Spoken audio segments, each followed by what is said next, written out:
اور ساتھ میں لخت جگر علی بھی ہیں، دونوں آبادی سے بہت دور آ کر نماز پڑھ رہے ہیں، کیوں؟ ان کے اور ان کے ساتھیوں کے ڈر سے۔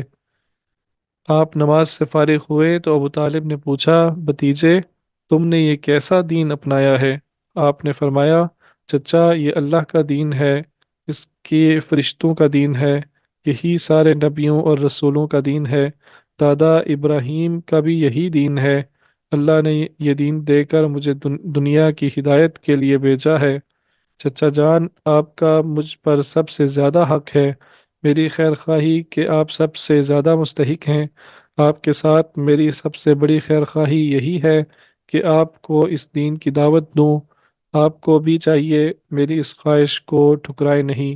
ابو طالب نے کہا، بھتیجے، باپ دادا کے دین چھوڑنا تو میرے لیے ناممکن ہے، البتہ میری ہمدردیاں تمہارے ساتھ ہیں، جب تک جان میں جان ہے تمہارا کوئی کچھ نہیں بگاڑ سکتا۔ پھر علی کی طرف متوجہ ہوئے اور پوچھا، بیٹا، اس دین میں تو آ گئے ہو لیکن اسے سمجھتے بھی ہو؟ علی نے جواب دیا، ہاں ابا جان، میں خدا اور اس کے رسول پر ایمان لایا ہوں اور جو کچھ کہتے ہیں اس کو مانتا ہوں، رب کو خوش کرنے کے لیے نمازیں بھی پڑھتا ہوں۔ ابو طالب نے کہا، بیٹا، ٹھیک ہے بیٹا، محمد بھلی باتیں بتاتے ہیں، وہ جیسا کہیں ویسا ہی کرو۔ ابو طالب خود تو مسلمان نہ ہوئے مگر بیٹوں کے لیے اسلام کو ہی پسند کیا۔ کیا اس میں بھی کوئی راز تھا؟ قریش کے ساتھ ان کا کیا انداز رہا؟ پیارے نبی کے ساتھ کیا برتاؤ رہا؟ یہ ساری باتیں سامنے آ گئیں، تبھی کوئی فیصلہ ہوگا۔ مسلمان جب نماز پڑھتے تو قریش ان کا مذاق اڑاتے، وہ رکوع کرتے تو یہ قہقہے لگاتے، جب وہ سجدے کرتے تو یہ جملے چست کرتے، روز بروز یہ چیز بڑھتی ہی گئی، بدماشوں نے اسے ایک ہنسی دل لگی کا سامان بنا لیا۔ مسلمان مکہ کی گھاٹیوں میں عصر اور چاشت کی نمازیں پڑھا کرتے، ٹھیک اسی وقت وہ بھی وہیں پہنچ جاتے، پھر آنکھیں مارتے، کچھ اشارے بازیاں کرتے اور پھر زور کا قہقہ لگاتے۔ اتفاق سے ایک دن مسلمانوں کو غصہ آ گیا اور جوش سے بے قابو ہو گئے، پھر فریقین کی آستینیں جڑ گئیں اور جنگ شروع ہو گئی۔ حضرت سعد بن ابی وقاص نے ایک مشرک کو ایسا مارا کہ کھوپڑی پھٹ گئی اور پھر خون کے فوارے جاری ہو گئے۔ یہ پہلا خون تھا جو عرب میں اسلام کے لیے بہا۔ جتنا ہو سکتا پیارے نبی مشرکوں سے دور رہتے تاکہ مسلمان ان کی شرارتوں سے محفوظ رہیں۔ چنانچہ قرآن سنانا ہوتا یا کوئی نئی وحی ہوتی تو آپ سب کو دار ارقم میں لے کر چلے جاتے۔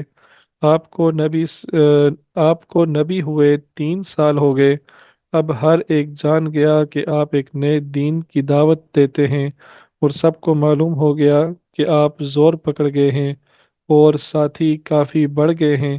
چنانچہ اب اللہ کا حکم ہوا کہ آپ کھلم کھلا دعوت دیں، اور جو کام اب تک چھپ کر کر رہے تھے اب اعلانیہ کریں۔ فاصدع بما تؤمر وأعرض عن المشرکین۔ آپ صلی اللہ علیہ وسلم کو جو حکم ملے کیے جائیں اور مشرکوں کے چکر میں نہ پڑیں۔ جی، یہاں تک ہی آج ہم پڑھتے ہیں، اور آپ کا کوئی کویسچن ہو تو آپ پوچھ سکتے ہیں، یا کوئی اور ڈسکشن کرنی ہو اس حوالے سے تو آپ کر سکتے ہیں۔ جی چلیں، ٹھیک ہے، انشاءاللہ اگلا ٹاپک ہم نیکسٹ پڑھیں گے سنڈے کو انشاءاللہ، اور وہ ٹاپک ہے اعلانیہ دعوت، اور اس میں یہ سارے ٹاپکس آئیں گے جس میں ریس کی طرف سے جو پھر سختیاں کی گئیں، جو مقابلہ کیا گیا اور اذیتیں دی گئیں نبی کریم صلی اللہ علیہ وسلم کو اور آپ پر ایمان لانے والوں کو، ان سب چیزوں کا ذکر اگلے باب میں ہوگا، جس کا مطالعہ انشاءاللہ ہم اگلے ویکینڈ پہ کریں گے۔